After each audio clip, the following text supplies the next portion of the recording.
Welcome to Seattle College's international programs and our show Conversations With, where we talk to people that help you understand how you too can be an international student in the United States and why Seattle Colleges should be your first choice. We'll talk to students and staff and agents and government folks, all kinds of people about what you can expect when you're getting ready to apply or travel here, what you'll experience while you're with us, and how it can all lead to an amazing life. Don't forget to check out the Seattle College's International Programs website at intl.seattlecolleges.edu, where you can find a treasure trove of information about the school, the programs here, and best of all, fill out and submit your application. Again, that's intl.seattlecolleges.edu. Hey everybody, welcome back to Seattle College's Conversations With. Here again. I really got to get to the other campuses. I haven't been to the other campuses much lately. But yeah, we're here at Seattle Central College, and I'm with the one, the only, Sancha. Welcome, Sancha. Thank you. So, Sancha, tell everybody who you are, what you do, what your title is. Let's start there, because we'll get into the other stuff. And then maybe how long you've been here. And I'm excited about this interview because Sancha, you'll probably see her when you first get here, because she does orientations. So probably one of the first people you'll meet when you get here, which is really exciting. And then you'll see her off and on after that for quite a while. But technically, you're not super involved with F1 students. So very interesting interview. Stick around. So yeah, please introduce yourself. Yeah, my name is Sancha Elevado Harrison. I'm the Associate Director for Global Engagement. And I actually started back in 2015 as an international student advisor. Wow. So at South Seattle College. So I did that for about 5 years. So I know all about the immigration regulations. It's stuck in my head. Yeah. And so I am really familiar with them. But then I moved into my study abroad role, global engagement role, but in 2018, right. Left international education for about 3 years and left the college in 2022. Went to a nonprofit, but came back fall of 2023. Hit the ground running with orientation, so nice. That was really fun. Really getting into it really fast, and so with this most recent iteration of my position, I came back fall 23, and so it's been a really great opportunity so far, and I'm super glad to be back. Yeah, glad to have you. You bring a lot of great energy to the team. We're really excited that you're here. You should know, you heard her talk about being at South, but your office is no longer at South. Where is your office? So I spend my time the most often at Central, mainly because we have the most students here. But I actually do travel across the campuses. I do spend some at least once a week, every other week at each campus. So you'll see me at North, you'll see me at South, but I am primarily here at Central because most of our students are here. Oh, yeah. And you're always housed within the International Programs office area. Yes. Yeah. So if you want to meet Sancha in person, other than an orientation, you can track her down. Yeah, you'll see me running around when there's activities or just like other things that I'm doing. You'll see me coming in and out of the office. Very busy. Yes. Yeah, that's for sure.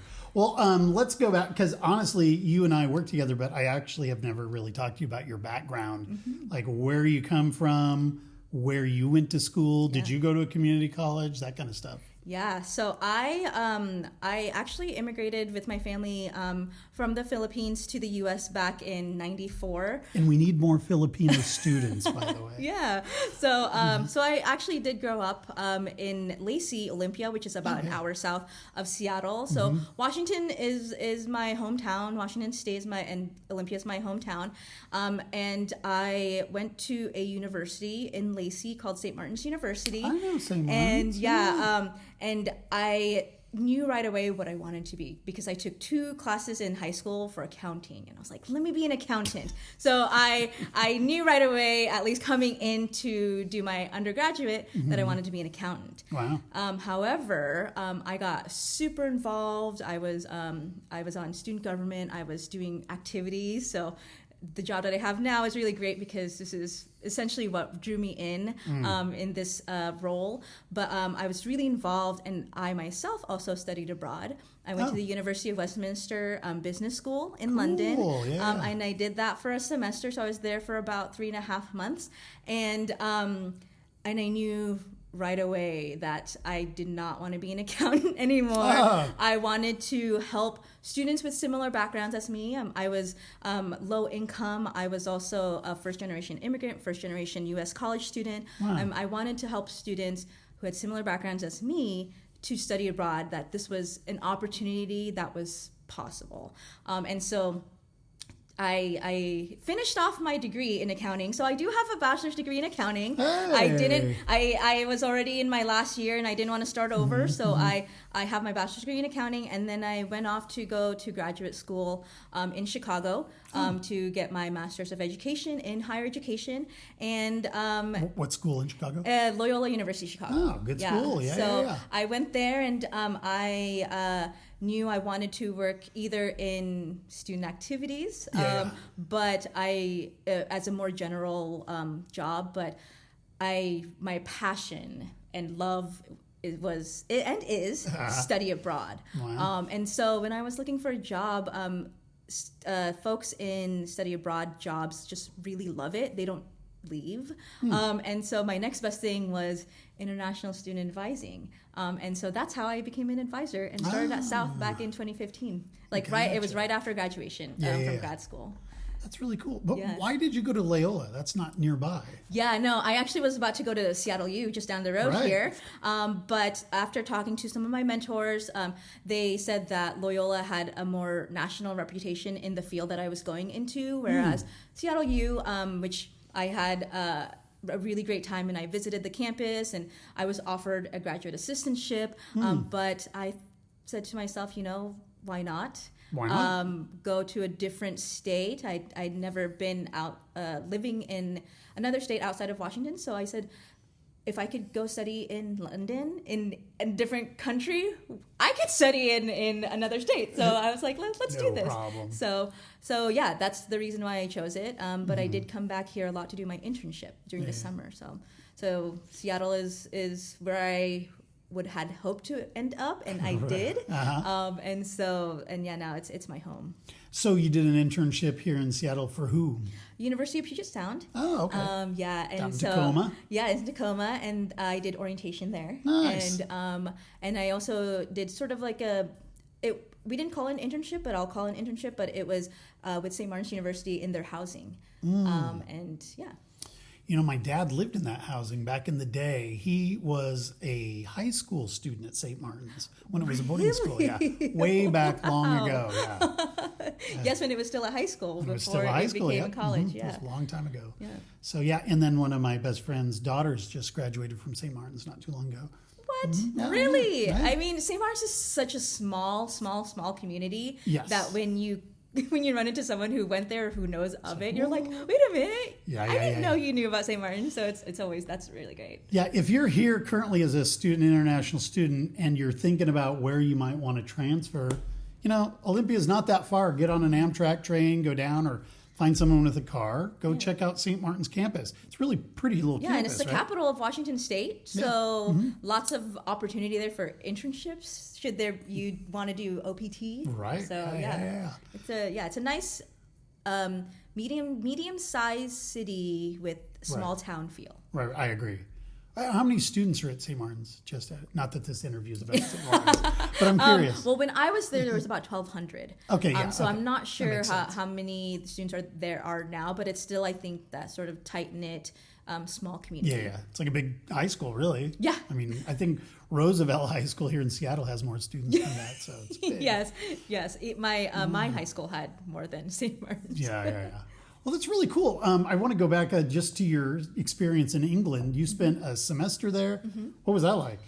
Yeah, so let me go backtrack first because my parents were like, "Are you sure you want to go there? What about safety? What about fair?" Yeah. Very valid questions to ask before. And I was I was 21 at the time already. So I was already in my last year of undergrad. So it was a little bit later than when students go study abroad. It's usually like the third or fourth year. I went during my fourth year. Okay. I was nervous, and because this was when I lived at home with my parents, because it saved money living at home instead of in the residence halls. Right. And so this was my first time being alone and independent. But I went with we call them study abroad providers, and so they really helped with communication and just making us feel welcome once we arrived on the ground in London. And so I was able to take classes with other students that were at the University of Westminster.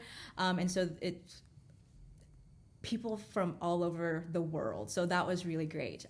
My biggest class at St. Martin's was probably like 25 people. My biggest class here at the University of Westminster was 500. Oh, big difference. That I had to navigate sort of that academic culture shock as well. Because my smallest class there was probably 100 people. And then we had like lectures up and study halls essentially after that. And so it was a huge academic culture shock and just culture shock in general. And so, but really, I had to build up my confidence really fast. I never really rode public transportation, so using the tube was really foreign and new to me, and had to navigate that. Luckily, it's all in English, so I didn't have to. Right. I didn't have to learn another language to navigate anything over there. So that was really helpful. But yeah, I had to learn to be independent really fast. Yeah. And so, but because of that experience, I was able to go to Chicago for school. I was able to go somewhere else, and I'm much more, again, confident and independent in my decision-making skills, and I knew I can make decisions without having to get input from someone else. And so it really, life-changing experience. I know a lot of people say that about studying abroad, but it really, truly is life-changing. Well, this is a great segue then, because one of the things you do is study abroad. Exactly, yeah. And I think a lot of our international students that are here studying don't realize that even though they're here in the States, they can also study abroad, yeah? Yes. So can you tell us about that part of your job? Like, what do you do for study abroad? How would you help, say, international students that are here? Why would an international student even want to consider, other than the great reasons you just talked about, let's just get into study abroad. Yeah, let me go back a little bit as well. Sure. When your question about if I went to community college, so obviously the answer is no. But after the fact, I wish I went the community college route. Oh yeah. I would have saved a lot of money. It's because it's just much more affordable than a university tuition. Right. And so I wished I did that. And knowing now in my position, knowing that the study abroad opportunity is also here, you could have done it all. I could have done it anyway. So study abroad again is one of my passions. And again, it's because of my own experiences. And so I really, what I do is I help students, I do all the marketing, all the recruiting for all of our programs that we have through our consortium. And it's the Washington State Community College Consortium for Study Abroad, and we call it WICSA for short. And it's a group of a consortium of 20 community colleges in Washington State. Wow. And so I work with that consortium with recruiting students to go to our many study abroad locations. And we have at least one every quarter. And so... Every quarter? Including at summer. least one. Yeah. So we have 2 in the summer. Oh. Yeah. So I help students understand the process. And make sure that they meet eligibility requirements. And also talk about the fact that this is a study abroad program. This is not a vacation. You're going to work. Yeah, you will have fun. You're going to experience a culture, but at the same time, you're there to take your classes. The classes are going to go on your transcript. Your final grade will be on your transcript, and so I really need to get that mindset ready for them, because it's not a vacation. Like this is something that we have to make sure that students are prepared for. So as part of the process, I have that conversation, ask about their goals. Why do they actually want to study abroad? And then once they're approved and they meet eligibility requirements, I do more behind the scenes stuff. So I make sure that the classes that we have are transferable, and I work with our deans across the 3 campuses to make sure that the classes that I have for that program is there's something that is equivalent. So gotcha.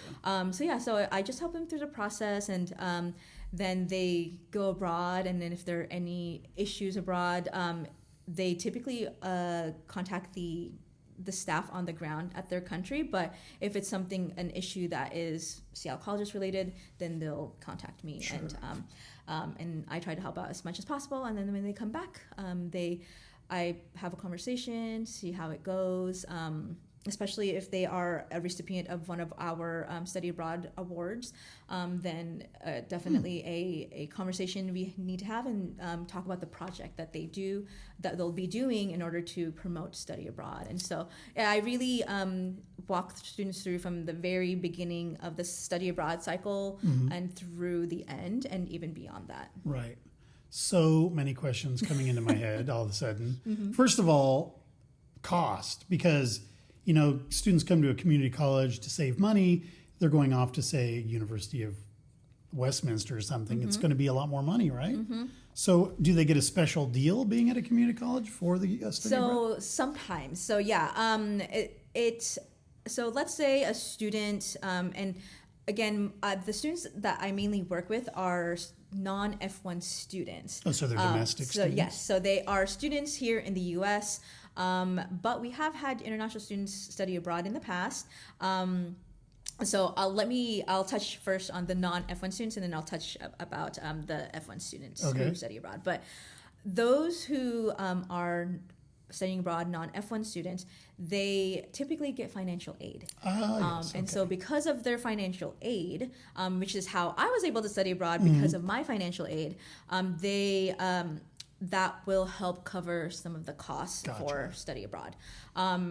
We have a lot of students who are running start students, so students who are in high school and they take college classes here. We have a lot of those students who go study abroad as well, and then students who are who receive Seattle Promise, the Seattle Promise scholarship. Covers it? Yep. So doesn't cover everything. It doesn't cover everything. It's pretty awesome. Yeah, but then there are separate from that are program fees, but those program fees cover accommodations, medical insurance, a big chunk of things like excursions, and so and as part of to help lower the cost of that, international programs does have a study abroad award that is up to $2,000, and non-F1 students and F1 students are eligible for that if they go on a study abroad program, and so that will help offset the cost. Do you have to apply for that money? Yes, you do. Okay. Yeah, because you have to. Well, let us know. The committee needs to read why are you going abroad? What are your goals? And then the second part is about the project. How are you going to help promote study abroad at the Seattle colleges? And that's it could range from anything of tabling or doing a blog while they're abroad, and then I will share it through our social media just to get their experience to a wider audience. And so cool. Yeah, it's really cool. And with that being said, F1 students though, it is still a little bit more expensive because you pay tuition plus program fees, and unfortunately with those tuition fees it's still international student F1 student fees. Gotcha. So whatever you're paying for tuition, you'd be paying the same thing for study abroad plus the program fees, but essentially it's another study abroad location because F1 students study abroad here. Right, So it's like another location. And so I then work with their primary advisor to ensure that any immigration requirements really immigration requirements is the primary thing I work with the advisors with or for to make sure that they are in status by the time they come back from their study abroad adventure. But it is a little bit more expensive for a quarter abroad, but since most of our students are non-F1 students, their financial aid typically covers, and then of course our study abroad award covers up to $2,000 if they apply for it, and the committee sees that their application is good, and so it still is expensive, but we're trying to come up with ways to do it.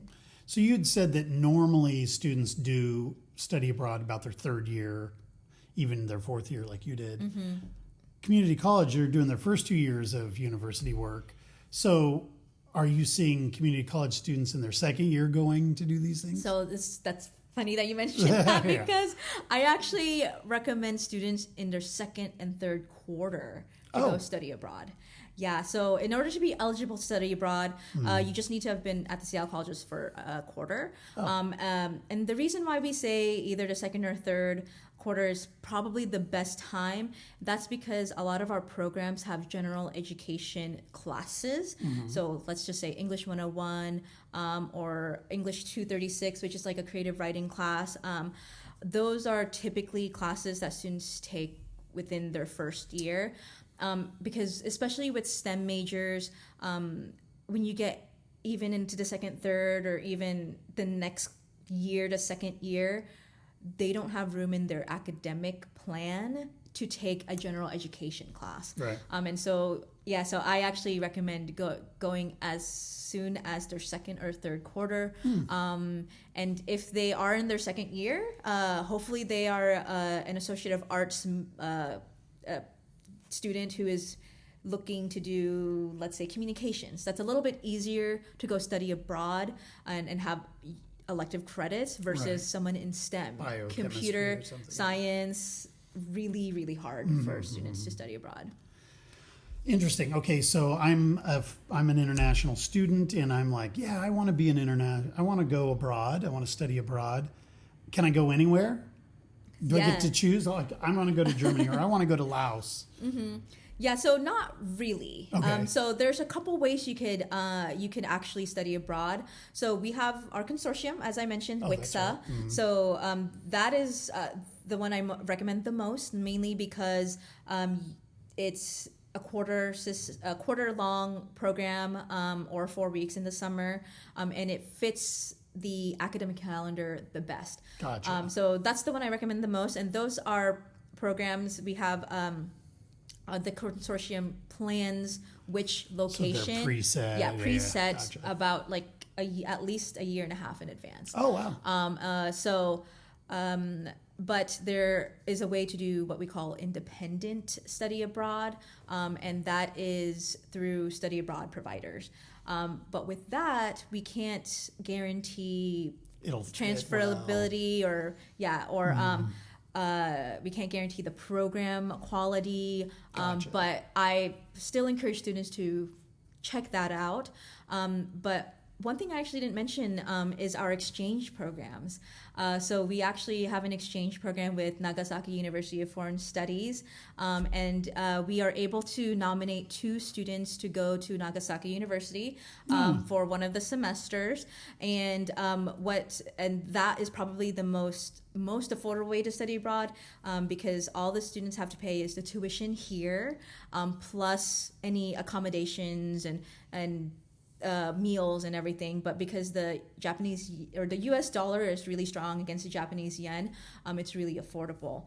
But if we've already filled up our 2 spots, students can still study at the Nagasaki University of Foreign Studies, but they would have to pay the additional international student fees that they have. So we have that program as well. So if I go to Japan, let's just say I'm a student from Costa Rica.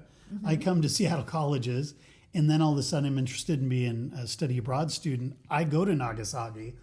are those classes going to be taught in English, or are they taught in Japanese? No, they're taught in English. So don't worry about learning Japanese. Yeah, all of our programs, or most of our programs, just in general, study abroad, are English or taught in English. And the only language learning programs that we really have, though beginning skills is welcome, is our South Korea program during the summer, as well as our Costa Rica program for the summer. So that's Korean and Spanish. But the other programs, you don't need to be learning German or Spanish. Although our Barcelona program, we are doing a Spanish credit. Oh, cool. But it is not a requirement to be able to teach or to learn or know the languages. Okay, so if I go, let's just say I go to Barcelona, do I pay my tuition here and then just go? I don't have to go to the financial office at the University in Barcelona. Exactly, yeah. So it's all paid for, I just show up. Yeah, so you pay tuition here, and then you pay program fees through our study abroad provider, who is helping us with making sure that the program actually happens. Right. And, we go through an orientation with our students here, which we'll talk about in a minute. Yeah. But do they go through an orientation when they get back? They do pre-departure orientation. So I'm the lead for our Rome program for the spring. And so I did a pre-departure orientation with the students and parents, actually, and their family members who want to go before they depart. And then they get an orientation once they're on the ground in the country. Gotcha. Yep. Okay, so right now we're going into the spring quarter. What countries are available through the consortium for spring? For spring, right now we have the Rome program. That's the Rome program. Yeah, that's the Rome program. And typically the application ends. The application process ends well before spring orientation, or spring quarter, and that is usually end of Jan. Oh, okay. And so there's a lot of planning that the student has to do in order to go. It's not typical that we have students go apply the day of. That's impossible. I would think that'd be crazy. Yeah. Some of these students would have to get visas to go to these countries. Yep, exactly. Right? So that's why I talked to their advisor to see if there's any immigration type things that needs to happen. Right. Yeah. So the next one would be summer. And when is the deadline to apply for study abroad summer? It's June. It's in June. Okay, so you have a little time. If you're out there catching this show, you have till June. But let's really talk about fall then. So the deadline for fall would be what, August? Yes, around, or it might be actually July. And then those programs are Japan and Barcelona. So Japan in the summer, Barcelona in the fall? Japan and Barcelona in the fall. So we have two programs. Two in the fall. What's in the summer? Costa Rica and South Korea. Wow, cool. So if you're interested in any of those places, or you don't even know about them, challenge yourself. Be a study abroad student. It's really cool. Yeah, probably the third country that they would. Third country, second or third country that they're studying abroad. Right. Wow, that's so cool. Is it?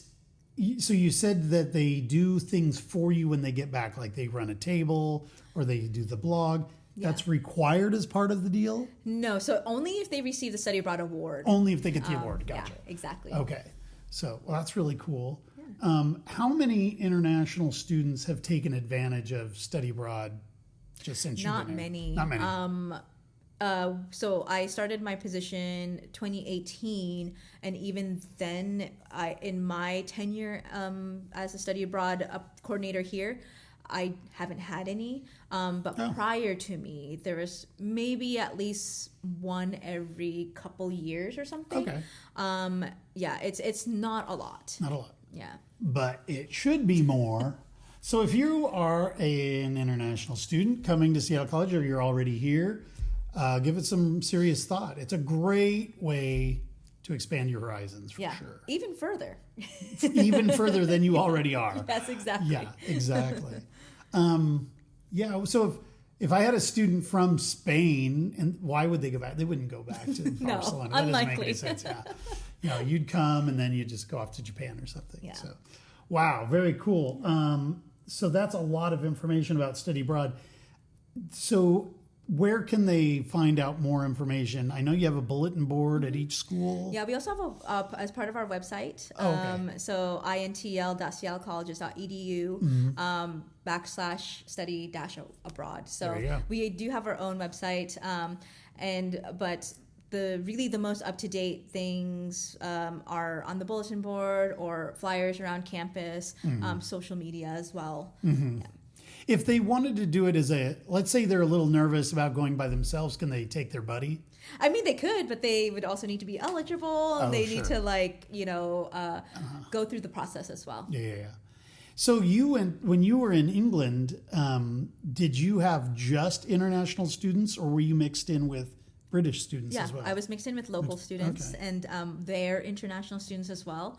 And so, that's the kind of experience that I recommend to anyone. Right. The study abroad experience that we here at Seattle Colleges and the consortium has is a little bit different. You're not integrated like that with local students. You're with other community college students that's in the consortium, taught by a community college faculty abroad.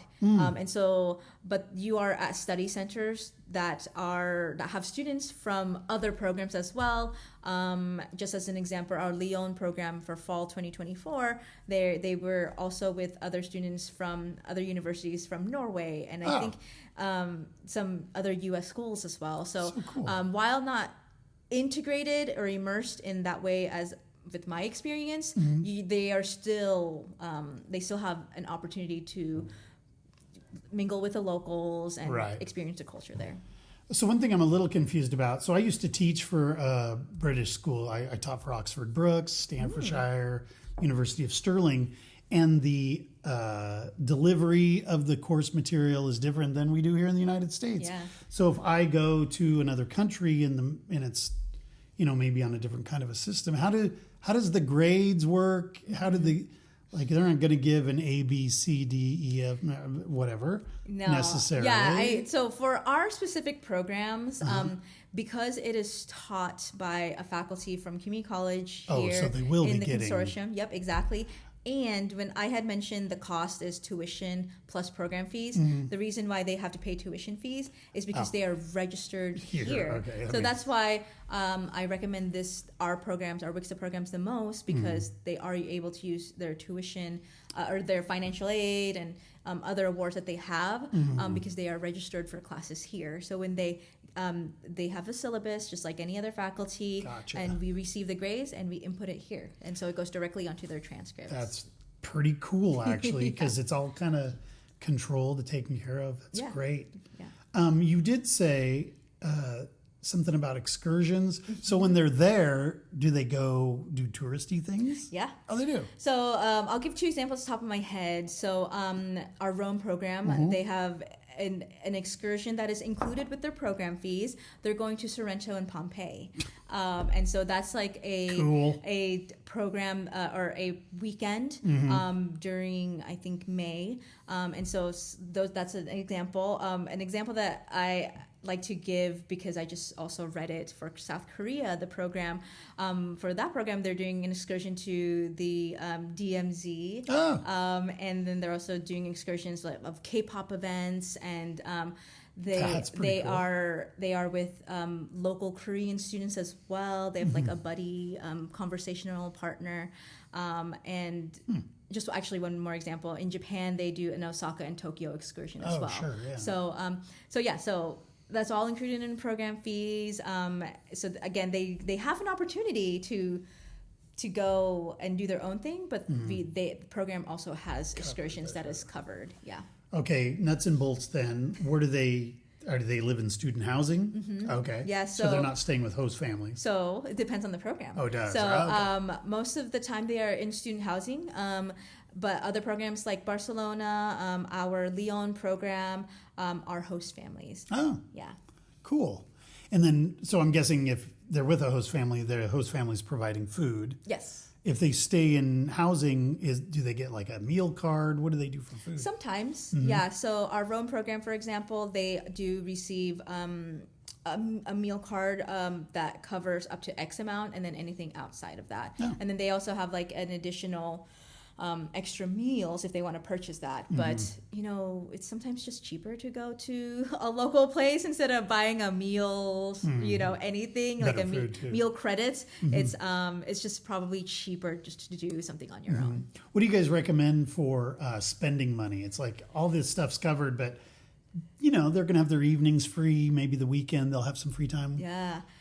That's a hard one. That is hard, because right? it really depends on what they want to do. Are they buying stuff for themselves or their families? Are they spending money for the cultural aspect of things? So are they going to things like concerts?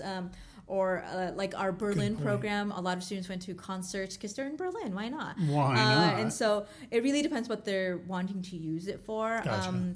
Oftentimes it's food related, so that will cost a little bit more.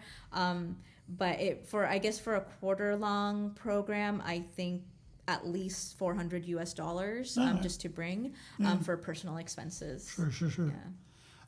Some countries are going to be more inexpensive than others. Like Costa Rica is going to be probably a better deal than, say, South Korea maybe.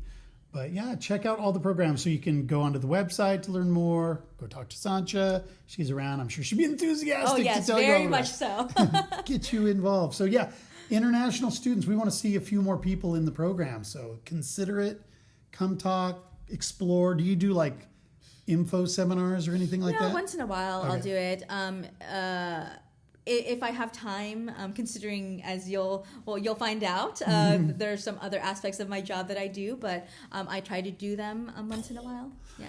So we just spent 30 some minutes just talking about study abroad. So I got to move on to these other topics. Yeah. One of the other things you do is, of course, working with students. Specifically, you do the orientation when they first get here. Do you want to give everybody a quick and dirty about orientation? Yeah, it'll be really quick, actually. So orientation is a time where we welcome our newly arrived F1 students to campus. Each campus will have their own orientation. It's an all-day event. And so starting check-in at 8:30, which is pretty early. And our orientation sessions start at 9, and it goes through 3 o'clock, but we do offer lunch. It's a pretty hearty lunch, so so you will be fed. We have snacks, we'll have drinks, so you will unlikely be hungry. So yes, there is food. But orientation covers really some of the most important parts of being a student. And so I go over very briefly about culture shock. And so this might be the first time students have gone to a different country. So I sort of go over the stages of like their feelings of culture shock and what that means. And so I won't explain it here because you'll see it at orientation. You'll see it at orientation. But and I briefly also talk about what is safety, what living in the city, what that means. We also have tips and advice from our staff that we go over. Yeah, you get to meet the staff. Yeah, exactly. And then we go into our technology session, making sure that you all have your documents in our mini systems. You have access to our systems, which is really important because without access to those systems, you can't register for classes. Right. You can't do request a vacation quarter, for example. So the technology session is really important. And then we go into academic session. For central students, for our Institute of English, or Seattle College's Institute of English, is that what we call it? We have a separate academic session. So our college level students go to another session, and our SCIE students do a separate academic session. And the difference is basically what are the levels that you go through, and then they briefly do talk a little bit about college level classes, but then the college level academic session is mainly just how do you register for classes, right? And what does an educational plan mean? And then we talk about our medical insurance. Super important. Mark, because unfortunately, the U.S. People get hurt. The U.S. healthcare system is very Expensive. complicated, and so we talk about that, just very general stuff, and then we go to a really important session, immigration. Yes, what it super means important. to make sure that you are in status, and what that means, and making sure.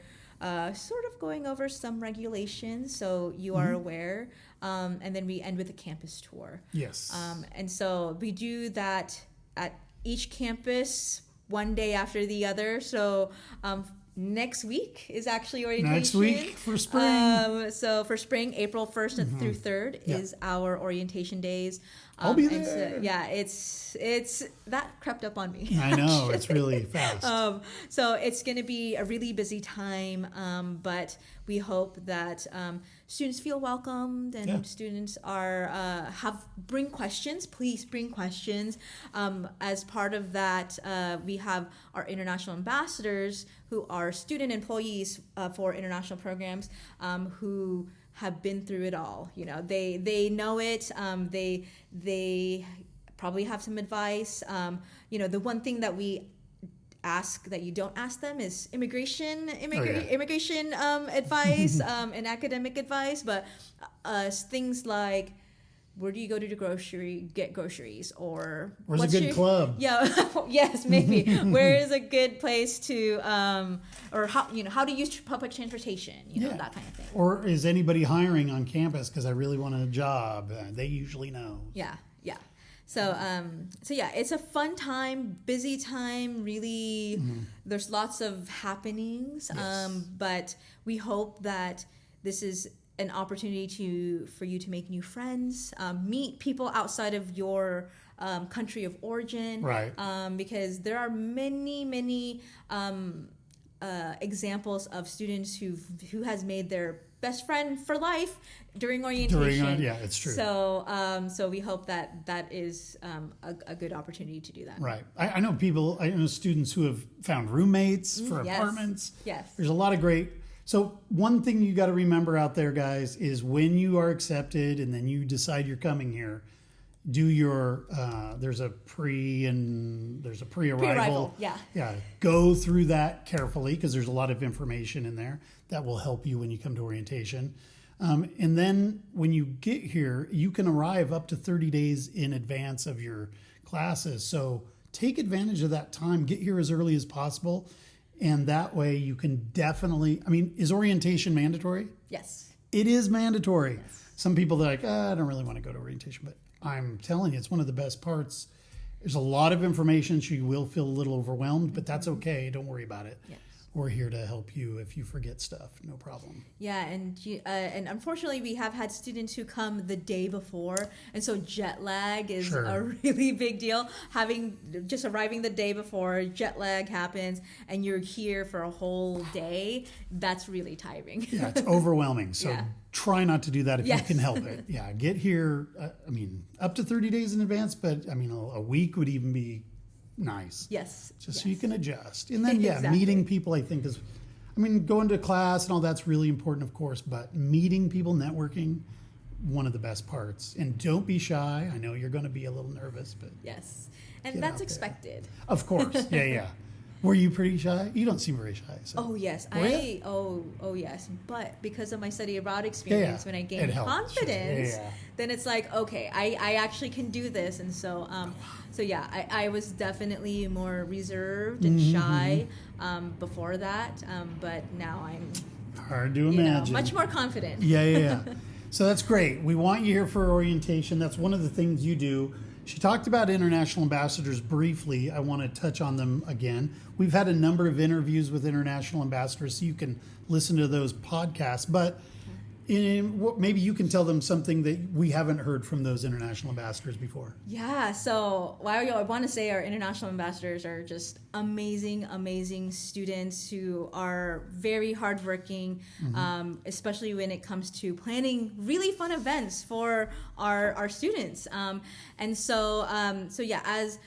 So some students might see an international ambassador job as just a job, but I like to go a little bit further than that. Typically when when we hire new international ambassadors, by we I mean I ask them, what is your goal to what skills, what knowledge do you want to learn while you are an international ambassador? Because then that will allow me to find opportunities as an international ambassador to give them. So as an example, a lot of our international ambassadors want more public speaking experience, and so. So one of the new things that we had for fall quarter, actually summer quarter last summer, was I had the international ambassadors do a session during orientation. And so actually that's the one that I did forget to mention, but yeah, the international ambassadors talk about activities and during orientation as well. And so I had that because a lot of them wanted public speaking experience. Some students, IAs or international ambassadors, they want to work on time management. And so I have a one-on-one with them. I have one-on-ones with each of the international ambassadors, and discuss ways, the skills that they want to learn and strategies that they can use to work on that. How to challenge themselves on how to do something. So again, just as an example, excuse me, a student that I met with had questions about how to ask someone they delegated. So delegation is another skill they wanted to learn. So I help students learn how to delegate. But when they're checking in on someone, how can they make it so that they're not sounding like they're nagging or annoying them with it? Like, are you done with this? Are you done with this? So I give them strategies on how to reframe, how to ask that question, and reframe their mindset of, you're not nagging them. What you're doing is keeping themselves accountable and yourselves accountable. And so a way to ask them is just checking in. Just, hey, I'm just checking in. What this thing, I have a due date on this date. Has that been completed? If they haven't, then I also then advise them to make a decision whether or not they should take on that piece, so then they can meet the deadlines for whatever they're doing. So those are the types of skills that I am hoping that they are building, because I want them to take those skills that they learned as an IA to their careers. And course. So it's really fun. It's a really fun thing that I do with IAs, and I really enjoy it. I enjoy career advising. I enjoy mentorship, and so this is part of that. And you probably, if you don't work as an IA, but you are a student employee somewhere else on campus, it's unlikely they will find this same sort of mentorship in those roles, because while it's not part of my job to do so, because I like to do that, I am taking the time to help our IAs be successful in their future careers. It's not just any old job for me, is how I think it. It's a stepping stone to their future careers, and building the skills that they should learn while they're here, before they move on to their careers. I love working with the IAs. They're here in the office, so we get to see them. And they're kind of a nice bridge between us and the rest of the student population. Yes. So if you like to work with other people, or that's something you want to be stronger at, consider becoming an II. And, they graduate, so then those positions open up. So we have some positions opening up. Yeah, we have 5 IAs graduating in the spring, which really great for them, but really a bummer for me, because all of them have been really just phenomenal at what they do. And I will say, I think some students think that being an IA is you have to be very open and extroverted and just like, you can easily talk to people. I wouldn't say that's the case. I like to bring those who are more outwardly comfortable, and those who maybe are more comfortable in the background. They're more logical, or they want to do more of the communication, paperwork, like that kind of thing. But again, as part of the skills development that I want them to have, I want them to be able to have a conversation with a new student. And so maybe those who are more outgoing but are not good with planning or, making a task list or something, then I also help them take it back a notch. So you don't need to be super outgoing because you can develop those skills. Yeah, you can develop those skills, exactly. Yeah, it's really great. I've met a couple IAs who are a little shy in the beginning, and then over, I don't know, a few quarters, you just see them start to get out of their shells. So it's really cool. Yeah, confidence is really with experience comes confidence. And so a lot of our IAs have been an IA for a while, and that's where a lot of their confidence comes from, is because they've been doing it for a while. Yep. And they know a lot of people, so it's really a great, highly encourage you to check in, always see if those positions are coming available, because we're always looking for good people and we want to help people develop. So that's really cool. Briefly, she mentioned activities. So the IAs, they not only put on the activities, but they plan those activities too. So every quarter there's at least a few major events? There's at least 5. 5, okay. Yeah, so we have a big event for sure, and then campus-based events. So for winter quarter, our big event was snow tubing. Yeah, that's so cool. which you can see a video on our social media. A lot of times it's the first time students have seen snow. So snow tubing, you have this thing that you sit on and you go down a big hill, and so it's really fun. So we have at least one of those big events where it's not every student, but students from across the 3 campuses meet at a campus, so then you could do whatever. So next quarter, it will be the Mariners game. That's our big event. What's the date on that? May. May what? 9th. Oh, good. Yeah. I'll be here. Yeah. I think. Yeah, so May 9th is our big event. And also we have a talent night that we're doing for spring quarter. And then, of course, just the smaller campus-based events. We had a de-stress event, Valentine's Day event. Hot chocolate. Hot chocolate. It's, again, just these campus-based events are for students at the campuses. Right. So it's a lot of fun. Again, the IAs work extremely hard with planning that. And they plan this. So as part of their training, I help them with the planning, but in terms of this is when you should start planning this and just being ahead of the game. But everything else is their ideas. So I just Olivia and I, the Olivia who is our housing manager under who I supervise as well. We just listen, and if they have any questions, we're there to support. But all the ideas, everything is the IAs. And so, again, another skill development opportunity of just trying to be more creative with activities. So yeah, it's really, they are planning from beginning to end. It's really cool. So if you're an international student and you don't want to be an international ambassador, but you do want to give them input, they're usually very open to that.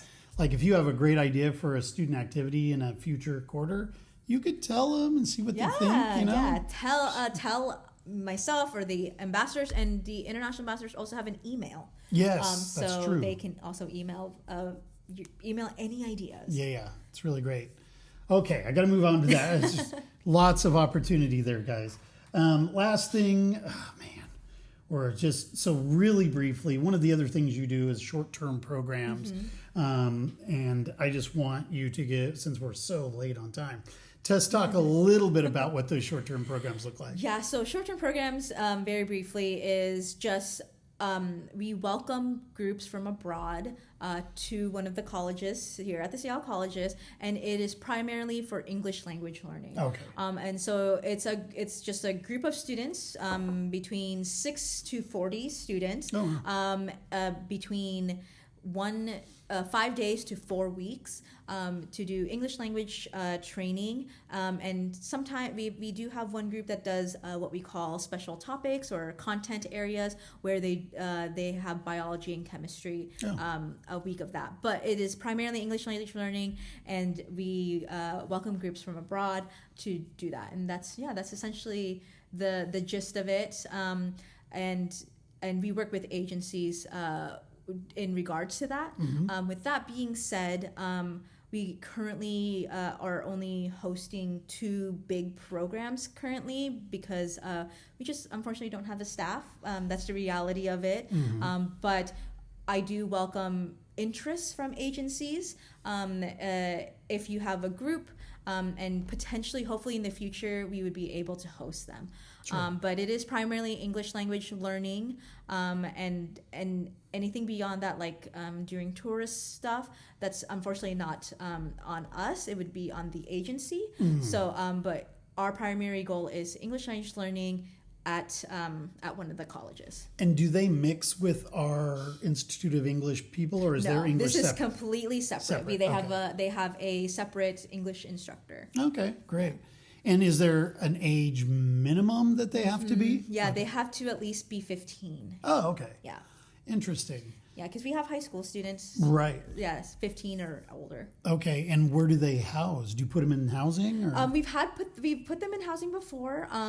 The agencies that we've worked with facilitate host families for them. Oh. Otherwise, they stay in hotels. Gotcha. Interesting. Wow. Yeah, I think I've actually sat in on a class. There was a group from Japan here. And it was great to meet those students. They were really fun and they were super interested. Yeah, it's really cool. And they were also doing excursion kinds of stuff. They were going to like a baseball game, or I don't remember what all they were doing. But it's not just about coming here to sit in a classroom all day. Yeah. They're doing all sorts of fun stuff. Exactly. And they do get to interact with the domestic students to a certain degree, right? Not really. Not too much? No, because their English language learning is really 9 to 12. Oh, okay. It's like at least 3 hours a day. Oh, okay. And then after that, in the afternoon, they do some sort of excursions based on the agency, what they plan for them. Gotcha. All right. Well, if you're an agency out there, whatever, and you have any questions or you want to discuss those kinds of things, Sancha's your person. Great. Wow. So much information. I could talk to you for hours more. I always like to end with, I usually do other things, but let's just go to final words of advice. You have students out there or parents that you're thinking of sending their son or daughter here. Community colleges in Seattle College specifically, the city of Seattle. And you've been an international student, so what's your advice to these guys?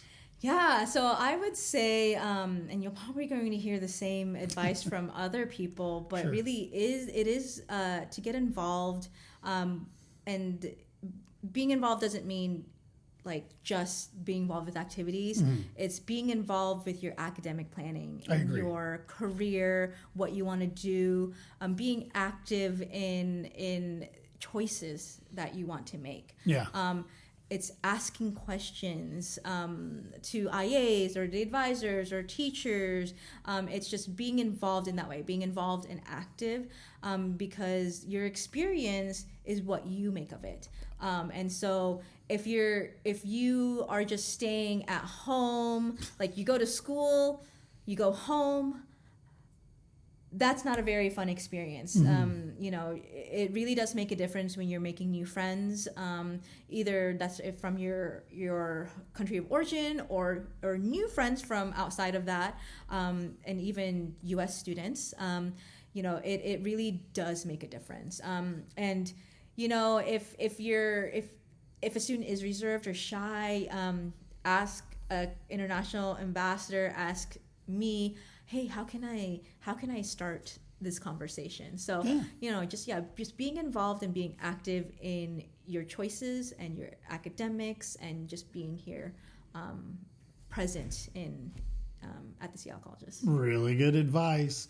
Yeah, a lot of employers have a lot of people to choose from with very similar skill sets. But one thing that's hard to learn without years of experience is soft skills. How do you say hi to somebody, look them in the eye, shake their hands, have a conversation, work a room. Those are tough skills to learn in a classroom. It is, and especially it's very cultural as well. For sure.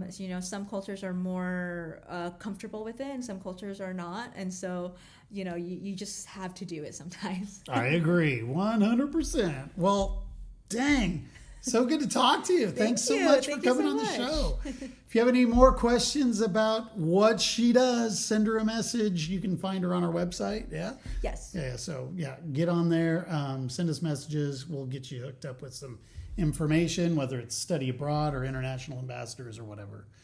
Don't forget to come here every Wednesday. We have episodes coming out every Wednesday.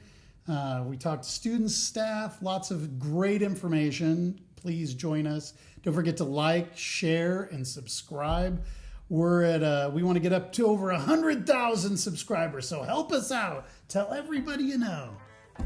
All right. Thanks again. Thank you. Thank you. Yeah, I really enjoyed it. Yeah, great. Take care, guys. Bye-bye. Conversations With is painstakingly crafted for you by the Seattle College's International Programs Department and supported by the lovely folks here on our campus. This show is produced and edited by me, Evan Franulovich. We welcome your emails and questions about coming to Seattle Colleges.